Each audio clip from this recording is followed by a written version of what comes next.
ನಮಸ್ಕಾರ ರೀಪ್ಪ ಎಲ್ಲರಿಗೂ. ಈಗ ಮತ್ತೆ ಒಂದು ಹೊಸ ಸುದ್ದಿ ತೊಗೊಂಬಂದ ನೋಡ್ರಿ. ಏನು ಸುದ್ದಿ? ಭಾಳ ದಿವಸ ಆಗಿತ್ತು ಆ ಸುದ್ದಿ ಹೇಳಿರ್ಕಿಲ್ಲ. ಯಾಕಂದ್ರೆ ಒಂದು ತಿಂಗಳಾತೀಗ ಆ ವ್ಯಕ್ತಿ ಸುದ್ದಿ ಮತ್ತು ಕರ್ನಾಟಕ ರಾಜ್ಯದಾಗ ಗಡಗಡ ಗಡಗಡ ಗಡಗಡ ನಡುಗುವಂಥ ಸುದ್ದಿ ಐತ್ರಿ. ಅದು ಹೆಂಗೆ ಸುದ್ದಿ ಅಂತೀರಪ್ಪ ನೀವು? ಭಾಳ ವಿಚಾರ ಮಾಡಕತ್ತಿರ್ಬೇಕಲ್ಲ. ಮತ್ತೇನು ಗುಡುಗೆ ಅಭಿಷಾನಪ್ಪ? ಗುಡುಗ ಅಭಿಷಾನ ಅಂದ ತಕ್ಷಣ ನಿಮ್ಮದು ತಲೆಯಲ್ಲಿ ಹೋಗೈತಿ. ಕರ್ನಾಟಕ ರಾಜ್ಯದಾಗ ಒಬ್ಬ ಇಂಥ ಮಾಹಿತಿ ಹಾಕೋ ಹೋರಾಟಗಾರದಾನ. ಕಾನೂನುಗಳು ಏನದಾವು? ವಿಧಾನಸಭಾದ ಕಾನೂನು ಏನೈತಿ, ವಿಧಾನ ಪರಿಷತ್ನಾಗ ಏನೈತಿ, ಭ್ರಷ್ಟಾಚಾರ ಅಂದ್ರೆ ಏನು, ಲೋಕಾಯುಕ್ತ ಅಂದ್ರೆ ಏನು, ACB ಅಂದ್ರೆ ಏನು, ಭ್ರಷ್ಟಾಚಾರ ನಿರ್ಮೂಲನ ಹೆಂಗೆ ಮಾಡಬೇಕು, ಯಾವ ರೀತಿ ಅಧಿಕಾರಿಗಳು ಯಮಾರಿಸ್ತಾರ, ರಾಜಕಾರಣಿಗಳು ತಪ್ಪದಾರಿ ತೋರಿಸ್ತಾರ ಅನ್ನೋದು ಲಿಖಿತವಾಗಿ ಎತ್ತಿ ತೋರಿಸಿದಂಥ ಕರ್ನಾಟಕ ರಾಜ್ಯದ ಏಕೈಕ ಮಾಹಿತಿ ಹಕ್ಕು ಹೋರಾಟಗಾರ ಯಾರಂದ್ರಿ? ಮೂಡಲ್ಗಿ ಕಾಕನ್ ಸುದ್ದಿ ಹೇಳಕ್ಕೆ ಬಂದನ್ರಿ. ನೋಡ್ರಿ, ಎಲ್ಲರೂ ವಿಚಾರ ಮಾಡಕತ್ತಿರ್ಬೇಕ. ಇದು ಬಹುಶಃ ಭೀಮಪ್ಪ ಗುಂಡಪ್ಪ ಗಡಾದಂದನ ಸುದ್ದಿ ಇರಬೇಕು ಅಂತೇಳಿ ನೀವು ಅನ್ನಿಸ್ತಿರ್ಬೇಕು. ಯಾಕಂದ್ರೆ ಇಡೀ ಕರ್ನಾಟಕ ರಾಜ್ಯದಾಗ ಭೀಮಪ್ಪ ಗುಂಡಪ್ಪ ಗಡಾದನ ಫಾಲೋವರ್ಸ್ 1 ಕೋಟಿ ಅದಾರ್ರಿ. ಒಪ್ತೀರಿ? 1 ಕೋಟಿ ಜನ ಫೋನ್ ಮಾಡಿ ಮಾಡಿ ಮಾಡಿ ಸಾಕಾಗಿ ಹೋಗ್ತೈತಿ. Battery low ಆಕೈತ್ರಿ. ಏನ್ರಿ ನಂಬರ್ 1 ಚಾನಲ್ದವ್ರ ಗುಡುಗೆ ಬಿಸಿಬಿಟ್ರಿ ಕರ್ನಾಟಕದಾಗ ಅಂತ ಹೇಳ್ತಾರ ಪಾಪ. ಆದರೂ ಭಾಳ ಸೌಮ್ಯ ಮೃದು ಸ್ವಭಾವದ ವ್ಯಕ್ತಿ, ಯಾರಿಗೂ ತೊಂದರೆ ನೋವು ಮಾಡಲ್ದಂಥ ವ್ಯಕ್ತಿ. ನೀವು ಯಾವಾಗೂ ಫೋನ್ ಮಾಡಿದ್ರು, ಏನೋ ಮಾಹಿತಿ ಕೇಳ್ರು ತಕ್ಷಣ ಉತ್ತರ ಕೊಡುವಂಥ ಕರ್ನಾಟಕ ರಾಜ್ಯದ ಏಕೈಕ ಮಾಹಿತಿ ಹಕ್ಕು ಹೋರಾಟಗಾರ ಅಂದ್ರೆ ಭೀಮಪ್ಪ ಗುಂಡಪ್ಪ ಗಡಾದ್. ಇನ್ನೇನು ಗುಡುಗೆ ಅಭಿಷಾನ? ಇದು ನೋಡ್ರಿ ಇಂಪಾರ್ಟೆಂಟ್. ಇದನ್ನು ಭಾಳ ಕೂಲಂಕುಷವಾಗಿ ಎಲ್ಲರೂ ಭಾಳ ಗಮನದಲ್ಲಿ ಇಟ್ಕೊಂಡು ಕೇಳ್ಬೇಕು ಇವತ್ತು. ಯಾಕಂದ್ರೆ ನೋಡ್ರಿ, ಇಂಥ ಡಂಗರ ಸಾರ್ಯಾನ ಈಗ ಭೀಮಪ್ಪ ಗುಂಡಪ್ಪನ ಕೈ ಗಡಾದನು ಕೈ ನಾವು ಬಲಪಡಿಸಬೇಕಾದ್ರೆ ಉತ್ತರ ಕರ್ನಾಟಕದ ಪ್ರತಿಯೊಂದು ಪ್ರಜ್ಞಾವಂತ ಮತದಾರ, ಪ್ರಜ್ಞಾವಂತ ಪ್ರಜೆ ಅವನಿಗೆ ಕೈ ಜೋಡಿಸ್ಬೇಕು. ಅವನಿಗೆ ಬಿಗ್ ಟಾನಿಕ್ ಕೊಡಬೇಕು.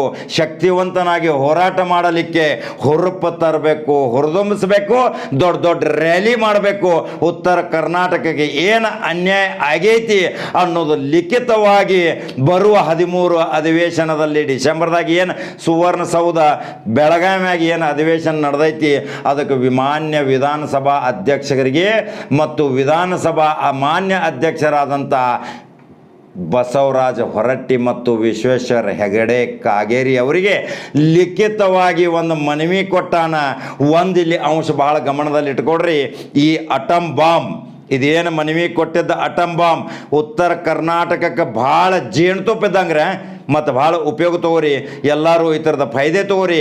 ಇದನ್ನು ಎಲ್ಲರೂ ಹೋರಾಟ ಮುಖಾಂತರ ಇದನ್ನು ಎಲ್ಲರೂ ಒತ್ತಡ ತಂದ್ರೆ ಈ ನಿರ್ಣಯಗಳ ಬರುವ ಡಿಸೆಂಬರ್ 13ರಿಂದ 23 ತಾರೀಕು ಒಳಗಾಗಿ ಇಲ್ಲಿ ನಿರ್ಣಯಗಳು ಕೈಗೊಳ್ಳಬೇಕಂತೇಳಿ ಭೀಮಪ್ಪ ಗುಂಡಪ್ಪ ಗಡಾದ ಡಂಗರ ಸಾರ್ಯಾನ. ಆ ಡಂಗರ ಏನು ಸಾರ್ಯಾನ ಅನ್ನೋದು ಬೇಕಲ್ಲ. ಈಗ ನಿಮ್ಗೆ ವಿವರವಾದ ವರದಿ. ಇಂಥ ವ್ಯಕ್ತಿ ಒಬ್ಬ ಹೋರಾಟ ಮಾಡತಾನು. ಆ ಹೋರಾಟ ಮಾಡುವಂಥ ವ್ಯಕ್ತಿಗೆ ನಾವು ಶಕ್ತಿ ತುಂಬುವಂಥ ಕೆಲಸ ನಾವು ಮಾಡ್ಬೇಕಿರಲ್ಲ. ಭೀಮಪ್ಪ ಗುಂಡಪ್ಪ ಗಡಾದ್ ಏನು ಗುಡುಗೆ ಅಭಿಷಾನ, ಏನು ಶಕ್ತಿವಂತ ಶಕ್ತಿಶಾಲಿಯಾಗಿ ಈ ಆವಾಜ ಅಭಿಷಾನ, ಅದಕ್ಕೆ ಸುವರ್ಣ ಸೌಧ ಇನ್ನು ಮೇಲ್ಮನೆ ಮತ್ತು ಕೆಳಮನೆ ಅಲ್ಲಿ ವಿಧಾನಸಭಾ ಅಧ್ಯಕ್ಷರು ಮತ್ತು ವಿಧಾನ ಪರಿಷತ್ತಿನ ಅಧ್ಯಕ್ಷರು ಭಾಳ ಗಮನಿಟ್ಟು ಕೇಳಬೇಕಾಕೈತಿ. ಈ ಗಡಾದಂದ ಮನವಿ ಅಂದ್ರೆ ಭಾಳ ಕೂಲಂಕುಷವಾಗಿ ಪರಿಶೀಲನೆ ಮಾಡ್ತಾರೆ. 1000 ಅರ್ಜಿ ಆಗೋದೊಂದು ಭಾಳ ಅಟಮ್ ಬಾಂಬ್ ಇದ್ದಂಗ್ರೆ ಗುಂಡಪ್ಪ ಭೀಮಪ್ಪ ಗುಂಡಪ್ಪ ಗಡಾದಂದ. ಇದ್ರ ಸಲುವಾಗಿ ನೋಡ್ರಿ, ಅವ್ರು ಏನು ತಂದೆ ತಾಯಿ ಆಶೀರ್ವಾದ ಐತಿ ಭೀಮ್ಸಿ ಗಡಾದಾಗ ಇವತ್ತು ರಾಜ್ಯ ಮಟ್ಟದಾಗ ಹೋರಾಟ ಮಾಡಕತ್ತಾನ. ಆ ಹೋರಾಟ ಯಶಸ್ವಿ ಆಗಬೇಕು. ಉತ್ತರ ಕರ್ನಾಟಕದ ಜನತೆ ತಮ್ಮ ಬದುಕಿನ ಭವನೆಯನ್ನು ಕಟ್ಕೊಂಡು ಅಲೆಮಾರಿ ಜನಾಂಗಗತೆ ತಿರುಗಾಡಲ್ಲದೆ ನಮ್ಮ ಉತ್ತರ ಕರ್ನಾಟಕಕ್ಕೆ ಪ್ರತ್ಯೇಕ ಒಂದು ಸ್ಥಾನಮಾನ ನೀಡಬೇಕು. ಒಳ್ಳೊಳ್ಳೆ ನಿರ್ಣಯಗಳು ಇಲ್ಲಿ 13 ತಾರೀಕಿನಿಂದ 23ನೇ ತಾರೀಕುವರೆಗೆ ಆಗಬೇಕನ್ನೋದು ಲಿಖಿತವಾಗಿ ಕೊಟ್ಟಾನ. ಆ ಲಿಖಿತ ಏನು ಅರ್ಜಿ ಕೊಟ್ಟಾನ ಅನ್ನೋದನ್ನ ಹೇಳಬೇಕಲ್ಲ ನಿಮಗೆ. ಯಾವ್ಯಾವ ನಿರ್ಣಯಗಳು ಅದಾವ ನೋಡ್ರಿ. ಮತ್ತೊಂದು ಗಮನ ಇಟ್ಟು ಕೇಳ್ಕೋರಿ. ಪ್ರತಿ ಅಧಿವೇಶನ ಪ್ರತಿ ಏನು ತಾಸಿಗೆ 52 ಲಕ್ಷ ರೂಪಾಯಿ ಸರ್ಕಾರದ ಖಜಾನೆಯಿಂದ ಬೊಕ್ಕಸದಿಂದ ಖರ್ಚಾಕೈತಿ. ದಿಗ್ಭ್ರಮೆ ಆಕೈತಿರಲ್ಲ ನಿಮಗೆ. ಎದಿ ಡೌಡವ್ ಅಂತೈತಿ. ತಾಸಿಗೆ 52 ಲಕ್ಷ ರೂಪಾಯಿ ಏನು ಮಾಡ್ತಾರಪ್ಪ ವಿಧಾನಸಭಾದಾಗ ಇವ್ರ? ಏನು ಹಂತ ತೌಡು ಕೊಡ್ತಾರ ಅನ್ನೋದು ನಿಮ್ಮ ತಲೆಯಾಗಿ ಬರ್ತಿರ್ಬೇಕ. ಈಗ ಇದು ಏನಾಗೈತಿ ಅಂದ್ರೆ 9 ಅಧಿವೇಶನ ಸುವರ್ಣ ಸೌಧದಾಗ ಆತು. ಅದರದ ಖರ್ಚಟ್ಟಾಗೈತಿ. ಈಗಾಗಲೇ ಹಿಂದಕ್ಕೆ ಹೇಳೇನ ಯಾರು ಬಿಂಸಿ ಗಡಾದ ಏನು ಲಿಖಿತವಾಗಿ ಮಾಹಿತಿ ಕೊಟ್ಟಿದ್ದ ಅದನ್ನು ಬಿಡುಗಡೆ ಮಾಡೀವಿ. ಮತ್ತೊಮ್ಮೆ ಸಂಕ್ಷಿಪ್ತ ಹೇಳ್ತೀನಿ, 98,80,00,000 ಖರ್ಚಾಗೈತಿ. ಅದರಿಂದ ಎಷ್ಟು ಉತ್ತರ ಕರ್ನಾಟಕ ಉದ್ಧಾರ ಆಗ್ತಿತ್ತು, ಈಗ ಪ್ರತಿ ತಾಸಿಗೆ 52 ಲಕ್ಷ ರೂಪಾಯಿ ಖರ್ಚಾಗತೈತಿ. ಅದಕ್ಕೆ ರಾಜ್ಯದ ಮಾಧ್ಯಮದವ್ರಿಗೆ ಒಂದು ಸೂಚನೆ ಮಾಡ್ತೀನಿ, ವಿನಂತಿ ಮಾಡ್ತೀನಿ. ಈಗ ಇಲ್ಲಿ ಬಂದ ಮೋಜ ಮಜಾ ಮಸ್ತಿ ಯಾರ್ಯಾರು ಮಾಡ್ತಾರ, ಅವ್ರ ಗಣಮ್ಯಾನ ಆಗಲಿ, ಆಪ್ತ ಕಾರ್ಯದರ್ಶಿ ಆಗಲಿ, ಸೆಕ್ರೆಟರಿ ಆಗಲಿ, ಹಿರಿಯ ಅಧಿಕಾರಿಗಳನ್ನ ಯಾರು ಬಲಿಪಶು ಮಾಡ್ತಾರ, ನಿಮ್ಮ ಕ್ಯಾಮ್ರಾಗಳು ಅವ್ರ ಕಾರ್ ಡಿಕ್ಕಿಯಾಗ ಮತ್ತು ಅವ್ರು ಎಲ್ಲೆಲ್ಲಿ ಓಡಾಡ್ತಾರಲ್ಲ ಅಲ್ಲಿ ಕ್ಯಾಮ್ರಾಗಳು ಬಿಡ್ರಿ, ಅಂದ್ರೆ ದಾಖಲೆ ಸಮೇತ ಸಿಗಿಬೀಳ್ತಾರ. ಯಾಕಂದ್ರೆ ಭಾಳ ತುಡುಗಲೆ, ಕಳತನಲೆ, ನಯವಂಚಕತನದಿಂದ ಯಾರನ್ನೋ ಏನೋ ಎಮಾರ್ಸೋ ಸಲುವಾಗಿ ಏನೇನೋ ಗಟ್ಟೆ ಮಾಡ್ತಾರ. ಅದರ ಸಲುವಾಗಿ ಭೀಮಪ್ಪ ಗಡಾದ ಎಚ್ಚರಿಕೆ ಕೊಟ್ಟಾನ, ಉತ್ತರ ಕರ್ನಾಟಕದಾಗ ಅಧಿವೇಶನ ಆಗ್ಬೇಕಾರ ಮೋಜ ಮಜಾ ಮಸ್ತಿ ಸಲುವಾಗಿ ಆಗಬಾರ್ದು. ಇಲ್ಲಿ ನೇರವಾಗಿ ನಮ್ಮ ನಿರ್ಣಯಗಳು ಕೈಗೊಳ್ಳಬೇಕು, ಗೊತ್ತಿವಳಿ ಶಿವಕಾರ ಆಗಬೇಕು. ನಮಗೆ ಏನು ಅವಶ್ಯಕತೆ ಐತಿ ಅದನ್ನು ಎರಡು ಚಂದ ಲೆಟರ್ ಬರ್ದಾನ ವಿಧಾನಸಭಾ ಅಧ್ಯಕ್ಷ ಮತ್ತು ವಿಧಾನ ಪರಿಷತ್ ಅಧ್ಯಕ್ಷರಿಗೆ. ಅದನ್ನು ಸಂಪೂರ್ಣ ಓದಿ ಹೇಳ್ತಾನು, ನೋಡ್ರಿ, ನೀವು ಕೇಳ್ರಿ, ಫಾಲೋ ಮಾಡ್ರಿ, ಲೈಕ್ ಮಾಡ್ರಿ. ಬೆಳಗಾವಿ ಚಳಿಗಾಲ ಅಧಿವೇಶನ ಪ್ರವಾಹ ಸಂತ್ರಸ್ತರ ಪರಿಹಾರ ಬಗ್ಗೆ ಚರ್ಚಿಸಿರಿ. ಸಚಿವರ ಲಭ್ಯತೆ ಸಂಪುಟ ಸಭೆ ನಿರ್ಣಯ ಕೈಗೊಳ್ಳಿರಿ. ಇಲ್ಲದೆ ಹೋದಲ್ಲಿ ಕಾನೂನಾತ್ಮಕ ಹೋರಾಟ. ಗೌರವಾನ್ವಿತ ಸಭಾಧ್ಯಕ್ಷರಿಗೆ ಮನವಿ. ಬೆಳಗಾವಿ ಸುವರ್ಣಸೌಧದಲ್ಲಿ ಡಿಸೆಂಬರ್ 13ರಿಂದ ಪ್ರಾರಂಭವಾಗುವ ಚಳಿಗಾಲದ ಅಧಿವೇಶನದಲ್ಲಿ ಉತ್ತರ ಕರ್ನಾಟಕ ಭಾಗದ ಅಭಿವೃದ್ಧಿಯ ಸಲುವಾಗಿ ಕೈಗೊಳ್ಳಬೇಕಾದ ಪ್ರಮುಖ ನಿರ್ಣಯಗಳು ಮತ್ತು ಚರ್ಚಿಸಬೇಕಾದ ಮುಖ್ಯ ವಿಷಯಗಳ ಕುರಿತು ಸಂವಿಧಾನದ ಪರಮೋಚ್ಚ ನಾಯಕರಾದ ಗೌರವಾನ್ವಿತ ಸಭಾಪತಿಗಳಿಗೆ ಮತ್ತು ವಿಧಾನಸಭಾ ಅಧ್ಯಕ್ಷರಿಗೆ ವಿನಂತಿ ಮನವಿ ಸಲ್ಲಿಸಲಾಗಿದೆ. ಉತ್ತರ ಕರ್ನಾಟಕ ಭಾಗದ ಅಭಿವೃದ್ಧಿಯ ದೃಷ್ಟಿಯಿಂದ ಸುಮಾರು 500 ಕೋಟಿ ರೂಪಾಯಿ ಹಣವನ್ನು ವೆಚ್ಚ ಮಾಡಿ ಬೆಳಗಾವಿಯಲ್ಲಿ ನಿರ್ಮಿಸಲಾಗಿರುವ ಸುವರ್ಣಸೌಧದಲ್ಲಿ ದಿನಾಂಕ 22/12/2018 ಈವರೆಗೆ 9 ಅಧಿವೇಶನಗಳನ್ನು 2006ರಿಂದ 2018 ನಡೆಸಲಾಗಿದ್ದು, ಈ ಅಧಿವೇಶನಗಳಿಗಾಗಿ ತಗುಲಿದ ವೆಚ್ಚ ಹಣ ಬರೋಬ್ಬರಿ 98 ಕೋಟಿ 80 ಲಕ್ಷ. ಅಧಿವೇಶನ ನಡೆದ ಕಲಾಪ ಸಮಯದಲ್ಲಿ ತಾಳೆ ಹಾಕಿ ನೋಡಿದಾಗ ಬೆಳಗಾವಿಯಲ್ಲಿ ನಡೆದಿರುವ ಅಧಿವೇಶನಕ್ಕೆ ಪ್ರತಿ ತಾಸಿಗೆ ವೆಚ್ಚವಾದ ಹಣ 52 ಲಕ್ಷ ರೂಪಾಯಿ. ಇಷ್ಟೊಂದು ಹಣವನ್ನು ವೆಚ್ಚ ಮಾಡಿ ಸುವರ್ಣಸೌಧದಲ್ಲಿ ಅಧಿವೇಶನವನ್ನು ನಡೆಸಿದ್ದರೂ ಕೂಡ ಉತ್ತರ ಕರ್ನಾಟಕದ ಪ್ರಮುಖ ಸಮಸ್ಯೆಗಳ ಬಗ್ಗೆ, ಅಭಿವೃದ್ಧಿ ಬಗ್ಗೆ ಯಾವುದೇ ಚರ್ಚೆಗಳಾಗದೇ ಇರುವುದು ಮತ್ತು ಪ್ರತಿ ಅಧಿವೇಶನಗಳು ಕೇವಲ ಗದ್ದಲ, ಸಭಾತ್ಯಾಗ ಮತ್ತು ಸಾರ್ವಜನಿಕ ಪ್ರತಿಭಟನೆಗಳಿಗೆ ಮಾತ್ರ ಸೀಮಿತವಾಗಿದ್ದು ಈ ಭಾಗದ ಜನರಿಗೆ ನಿರಾಶೆಯಾಗಿದೆ. ಇದೇ ಪರಿಸ್ಥಿತಿ ಮುಂದುವರೆದರೆ ಬೆಳಗಾವಿ ಅಧಿವೇಶನ ನಡೆಸುವುದಾದರೂ ಯಾವ ಔಚಿತ್ಯಕ್ಕೆ ಎಂದು ಮನವಿ ಸರ್ಕಾರದ ಮುಂದೆ ಪ್ರಶ್ನಿಸಲಾಗಿದೆ. ನೋಡ್ರಿ, ಉತ್ತರ ಕರ್ನಾಟಕದ ಸ್ಥಾಪಿಸಲಾಗಿರುವ ಬೆಳಗಾವಿ ಸುವರ್ಣಸೌಧ ಸಾಕ್ಷಾತ್ಕಾರಗಳನ್ನು ಎತ್ತಿ ಹಿಡಿಯೋದು ಸರ್ಕಾರದ ಕರ್ತವ್ಯವಾಗಿದೆ. ಕಾರಣ ಡಿಸೆಂಬರ್ 13ರಿಂದ ಬೆಳಗಾವಿಯಲ್ಲಿ ನಡೆಯುವ ಚಳಿಗಾಲದ ಅಧಿವೇಶನದಲ್ಲಿ ಕೈಗೊಳ್ಳಬೇಕಾದ ನಿರ್ಣಯ ಮತ್ತು ಚರ್ಚಿಸುವ ಪ್ರಮುಖ ಅಂಶಗಳು. ಅಧಿವೇಶನದಾಗ ಏನೇನು ಪ್ರಮುಖ ನಿರ್ಣಯ ಕೈಗೊಳ್ಳಬೇಕು ಅನ್ನೋದು ಹೇಳ್ಯಾರ. ನೋಡ್ರಿ, ಬಿಂಸಿ ಗಡಾದವರ ಪ್ರತಿ ತಿಂಗಳಿಗೆ 2 ದಿನಗಳ ಕಾಲ ರಾಜ್ಯದ ಎಲ್ಲ ಖಾತೆಯ ಸಚಿವರು ದಿನಾಂಕ ನಿಗದಿ ಮಾಡಿ ಬೆಳಗಾವಿಯ ಸುವರ್ಣಸೌಧದಲ್ಲಿ ಲಭ್ಯವಿದ್ದು ಈ ಭಾಗದ ಸಾರ್ವಜನಿಕರಿಗೆ ಅಹವಾಲುಗಳನ್ನು ಸ್ವೀಕರಿಸುವ ಮೂಲಕ ಸುವರ್ಣಸೌಧದಿಂದಲೇ ಇವುಗಳಿಗೆ ಪರಿಹಾರ ನೀಡುವುದಾಗಬೇಕು. ಇದರಿಂದಾಗಿ ಸಮಸ್ಯೆಗಳ ಕುರಿತು ಮನವಿ ಸಲ್ಲಿಸಲು ಬೆಂಗಳೂರಿಗೆ ಹೋಗುವ ಸಾರ್ವಜನಿಕರ 10,000 ರೂಪಾಯಿಗಳು ಉಳಿತಾಯವಾಗುವುದು. ಪ್ರತಿ ತಿಂಗಳು ಕನಿಷ್ಠ 2 ಸಲವಾದರೂ ಸುವರ್ಣಸೌಧದಲ್ಲಿ ಸಂಪುಟ ಸಭೆಗಳನ್ನು ನಡೆಸುವುದರ ಮೂಲಕ ಉತ್ತರ ಕರ್ನಾಟಕದ ಭಾಗದ ಸಮಸ್ಯೆಗಳಿಗೆ ಸಂಬಂಧಿಸಿದಂತೆ ಈ ಸಂಪುಟ ಸಭೆಯಲ್ಲಿ ಚರ್ಚಿಸಿ ಅಂತಿಮ ನಿರ್ಣಯ ಕೈಗೊಳ್ಳುವುದಾಗಬೇಕು. ಬೆಂಗಳೂರಿನಲ್ಲಿರುವ ಪ್ರತಿಯೊಂದು ಇಲಾಖೆಗಳ ಕಾರ್ಯದರ್ಶಿಗಳ ಮಟ್ಟದ ಕಚೇರಿಗಳನ್ನು ಕೂಡಲೇ ಸುವರ್ಣಸೌಧಕ್ಕೆ ಸ್ಥಳಾಂತರಿಸಬೇಕು ಮತ್ತು ಅಧಿಕಾರಿಗಳು ಲಭ್ಯವಿರುವಂತೆ ಕ್ರಮ ಕೈಗೊಳ್ಳುವುದಾಗಬೇಕು. ಅಧಿವೇಶನದಲ್ಲಿ ಚರ್ಚಿಸಬೇಕಾದ ಪ್ರಮುಖ ವಿಷಯಗಳು.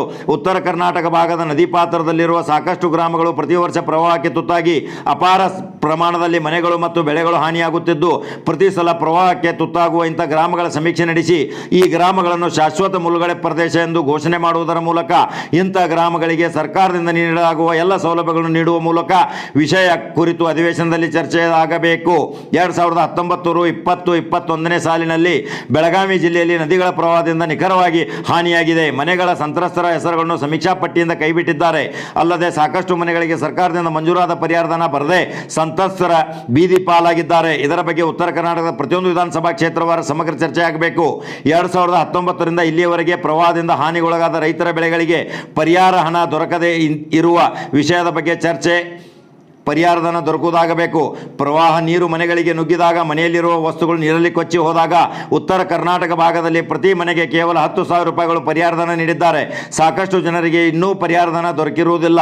ಆದರೆ ಬೆಂಗಳೂರಿನಲ್ಲಿ ಮಳೆಯ ಮನೆಗಳಿಗೆ ನುಗ್ಗಿದಾಗ ಮರು ದಿವಸವೇ ಪ್ರತಿ ಕುಟುಂಬಕ್ಕೆ 25,000 ರೂಪಾಯಿ ಪರಿಹಾರ ನೀಡಿದ್ದು ಈ ತಾರತಮ್ಯದ ಕುರಿತು ಮತ್ತು ಹಣ ಬಿಡುಗಡೆಯಾಗದಿರುವ ಬಗ್ಗೆ ಚರ್ಚೆ ಆಗಬೇಕು.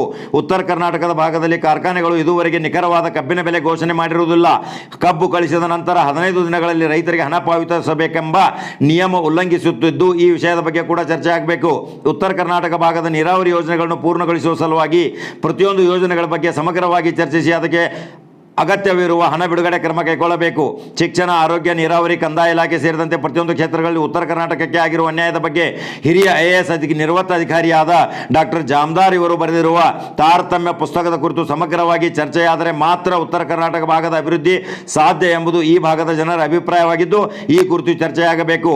ಉತ್ತರ ಕರ್ನಾಟಕ ಭಾಗದ ಸಮಸ್ತ ಜನರ ಅಭಿಪ್ರಾಯದಂತೆ ಬೆಳಗಾವಿಯಲ್ಲಿ ನಡೆಯುವ ಅಧಿವೇಶನದಲ್ಲಿ ಮನವಿಯನ್ನು ತಿಳಿಸಿರುವ ವಿಷಯಗಳ ಬಗ್ಗೆ ಚರ್ಚಿಸುವುದು ಮತ್ತು ನಿರ್ಣಯಗಳನ್ನು ಕೈಗೊಳ್ಳದೇ ಇದ್ದಲ್ಲಿ ಪ್ರತಿ ಗಂಟೆಗೆ 54 ಲಕ್ಷ ರೂಪಾಯಿಗಳ ಸಾರ್ವಜನಿಕರ ತೆರಿಗೆ ಹಣವನ್ನು ವೆಚ್ಚ ಮಾಡಿ ನಡೆಸಲಾಗುತ್ತಿರುವ ಅಧಿವೇಶನದ ಬಗ್ಗೆ ಸರ್ಕಾರದ ಕ್ರಮವನ್ನು ಪ್ರಶ್ನಿಸಿ ಕಾನೂನಾತ್ಮಕ ಹೋರಾಟ ನಡೆಸಲಾಗುವುದೆಂದು ಭೀಮಪ್ಪ ಗುಂಡಪ್ಪ ಗಡಾದವರು ಸನ್ಮಾನ್ಯ ಶ್ರೀ ವಿಧಾನಸಭಾ ಅಧ್ಯಕ್ಷ ವಿಶ್ವೇಶ್ವರ ಹೆಗಡೆ ಕಾಗೇರಿ ಅವರಿಗೆ ಮತ್ತು ವಿಧಾನ ಪರಿಷತ್ತಿನ ಅಧ್ಯಕ್ಷರಾದಂಥ ಬಸವರಾಜ ಹೊರಟ್ಟಿ ಅವರಿಗೆ ಲಿಖಿತ ಮೂಲಕ ಅರ್ಜಿ ಸಲ್ಲಿಸ್ಯಾನ್ರಿ ಭೀಮಪ್ಪ ಗುಂಡಪ್ಪ ಗಡಾದ್. ಇನ್ನು ಮುಂದೆ ನೀವು ಎಲ್ಲ ಲಕ್ಷಾಂತರ ಜನ ಇನ್ನು ಭೀಮಪ್ಪ ಗುಂಡಪ್ಪ ಗಡಾದಕ್ಕೆ ಸಪೋರ್ಟ್ ಮಾಡಬೇಕು. ಅದರ ಸಲುವಾಗಿ ಪತ್ರದ ನಕಲು ಪ್ರತಿ ಸಹಿತ ನಮಗೆ ಲಭ್ಯ ಆಗೈತಿ.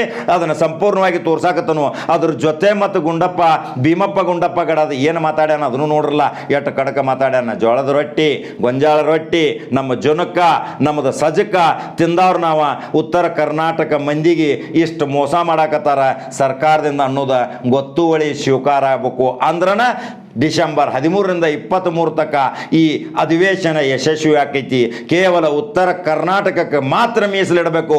ಇಲ್ದಿದ್ರೆ ಈ ಅಧಿವೇಶನ ಅವಶ್ಯಕತೆ ಏನು? ಅದರ ಸಲುವಾಗಿ ವಿರೋಧ ಪಕ್ಷ ನಾಯಕರು, ಆಡಳಿತ ಪಕ್ಷದ ನಾಯಕರು, ಸಚೇತಕರು, ಮುಖ್ಯ ಸಚೇತಕರು ಸಹಿತ ಉತ್ತರ ಕರ್ನಾಟಕ ಚರ್ಚಾಸ್ಪದ ವಿಷಯವಾದಾಗ ಏನೋ ವೈಯಕ್ತಿಕ ಕಾಲಹರಣ ಮಾಡುವುದು, ಇಲ್ಲ ಸಲ್ಲದಂಗೆ ಆ ಕಡೆ ತಿರುಗಾಡುವುದು, ಭತ್ಯೆಗಳನ್ನು ತೆಗೆದುಕೊಳ್ಳೋದು, ಗೈರು ಹಾಜರಾಗಿ ಇಂಥವೆಲ್ಲ ಮಾಡಿದ್ರೆ ಇನ್ನು ಕ್ಯಾಮ್ರಾದಾಗೆಲ್ಲ ಸಿಕ್ಕೊಂಡ್ಬೀಳ್ತಾರೆ.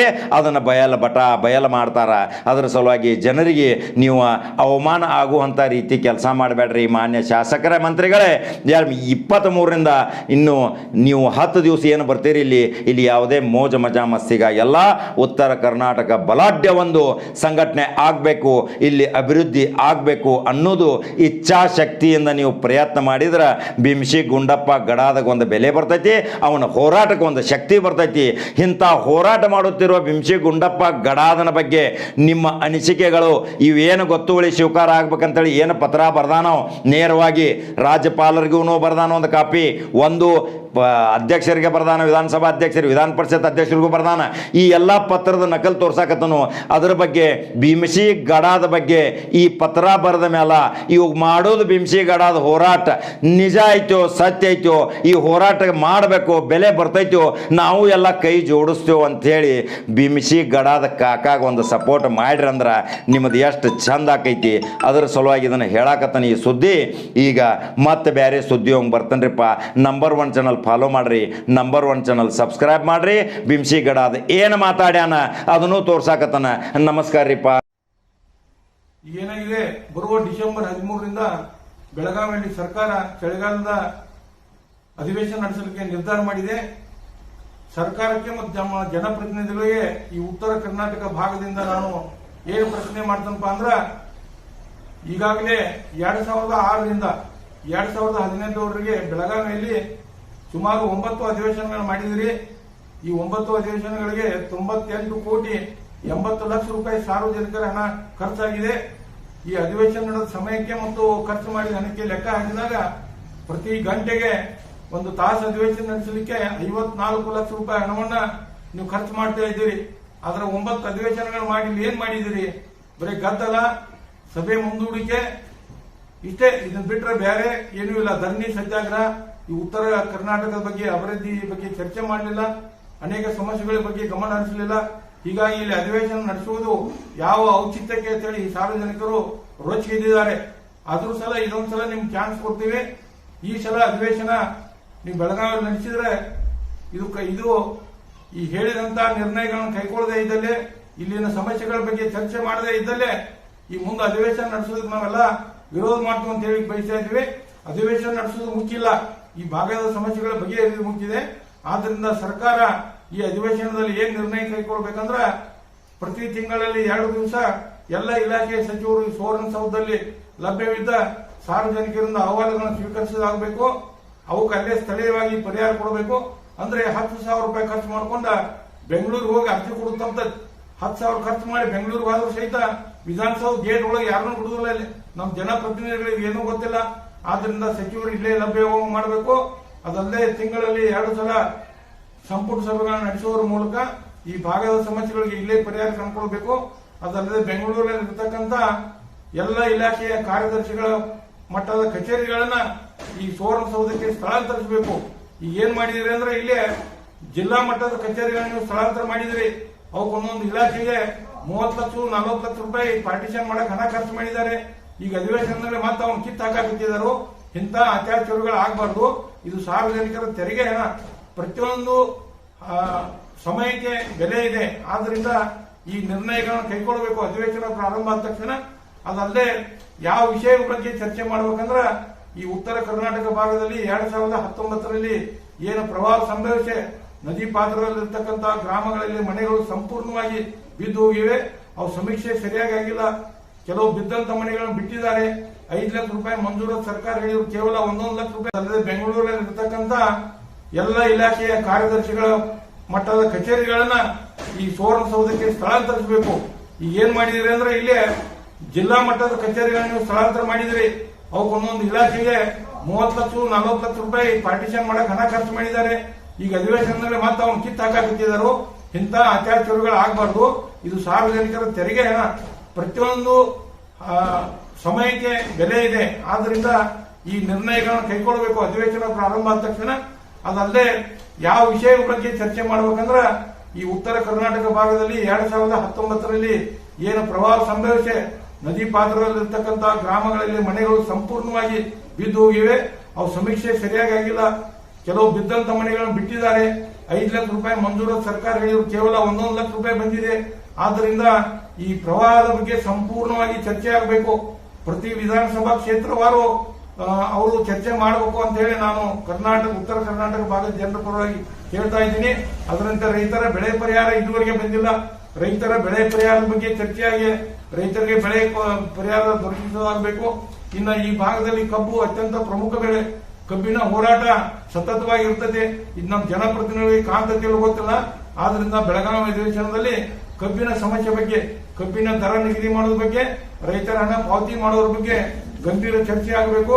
ಅದಲ್ಲದೆ ಅತ್ಯಂತ ಮುಖ್ಯ ವಿಷಯ ಅಂದ್ರೆ ಈ ಉತ್ತರ ಕರ್ನಾಟಕ ಮತ್ತು ದಕ್ಷಿಣ ಕರ್ನಾಟಕಗಳ ತಾರತಮ್ಯದ ಬಗ್ಗೆ ನಿವೃತ್ತ IAS ಅಧಿಕಾರಿ ಆದಂತ ಡಾಕ್ಟರ್ ಜಾಮದಾರ್ ಅವರು ಬುಕ್ ಬರೆದಿದ್ದಾರೆ, ಪುಸ್ತಕ. ಅದು ತಾರತಮ್ಯದ ಹೆಸರಿದೆ. ಆ ತಾರತಮ್ಯ ಪುಸ್ತಕದಲ್ಲಿ ಇರ್ತಕ್ಕಂಥ ಪ್ರತಿಯೊಂದು ಇವತ್ತು ಶಿಕ್ಷಣ ಇಲಾಖೆ ಇರಬಹುದು ಮತ್ತು ಬೇರೆ ಬೇರೆ ಇಲಾಖೆಗಳ ಏನು ತಾರತಮ್ಯ ಆಗಿದೆ ಅನ್ನೋದ್ರ ಬಗ್ಗೆ ನಮ್ಮ ಜನಪ್ರತಿನಿಧಿಗಳು ಕಣ್ಣು ತೆಗೆದು ನೋಡುವ ಸಲುವಾಗಿ ಅದನ್ನು ಚರ್ಚೆ ಮಾಡಬೇಕಂತೇಳಿ ಈ ಉತ್ತರ ಕರ್ನಾಟಕ ಭಾಗದ ಜನರ ಪರವಾಗಿ ನಾನು ಕೇಳ್ತಾ ಇದ್ದೀನಿ. ಅದರಂತೆ ಇದ್ರ ಬಗ್ಗೆನೇ ಚರ್ಚೆ ಮಾಡಬೇಕು. ಇಂತಹ ನಿರ್ಣಯಗಳನ್ನ ಕೈಗೊಳ್ಳಬೇಕಂತೇಳಿ ಸಂವಿಧಾನದ ಪರಮೋಚ್ಚ ನಾಯಕರಾದ ಸನ್ಮಾನ್ಯ ವಿಧಾನ ಪರಿಷತ್ ಸಭಾಧ್ಯಕ್ಷರಿಗೆ ಮತ್ತು ಗೌರವಾನ್ವಿತ ವಿಧಾನಸಭೆ ಅಧ್ಯಕ್ಷರಿಗೆ ನಾನು ಈಗಾಗಲೇ ಮನವಿಗಳನ್ನು ಸಲ್ಲಿಸಿದ್ದೀನಿ. ಆ ಮಾನ್ಯ ಗೌರವಾಧ್ಯಕ್ಷರುಗಳು ನನ್ನ ಮನವಿಯನ್ನು ಪರಿಶೀಲಿಸಿ ಈ ಕುರಿತು ಸರ್ಕಾರಕ್ಕೆ ಮತ್ತು ಜನಪ್ರತಿನಿಧಿಗಳಿಗೆ ನಿರ್ದೇಶನ ನೀಡಬೇಕಂತ ಹೇಳಿ ನಾವು ಉತ್ತರ ಕರ್ನಾಟಕ ಭಾಗದ ಜನರ ಪರವಾಗಿ ಕೇಳ್ತಾ, ಈ ವೇಳೆ ಏನಾದರೂ ಅಧಿವೇಶನದಲ್ಲೇ ಈ ವಿಷಯಗಳ ಬಗ್ಗೆ, ಈ ನಿರ್ಣಯಗಳ ಬಗ್ಗೆ ಬಿಟ್ಟು ಬೇರೆ ಏನಾದರೂ ಅತ್ಯಾಚಾರಗಳನ್ನು ನಡೆಸಿದರೆ, ಧರಣಿ, ಗದ್ದಲ, ಸಭೆ ಮುಂದೂಡಿಕೆ ನಡೆಸಿದ್ರೆ ಉತ್ತರ ಕರ್ನಾಟಕ ಭಾಗದ ಜನರು ಜನಪ್ರತಿನಿಧಿಗಳ ವಿರುದ್ಧ ಕಾನೂನಾತ್ಮಕ ಹೋರಾಟ ಮಾಡಬೇಕಂತ ಹೇಳಿ ಸರ್ಕಾರಕ್ಕೆ ಎಚ್ಚರಿಕೆಯನ್ನು ಕೊಡ್ತಾ ಇದ್ದೀನಿ. ಭೀಮಪ್ಪ ಗಡಾದ ಮಾಹಿತಿ ಹಕ್ಕು ಕಾರ್ಯಕರ್ತ ಮೂಡಲಿ.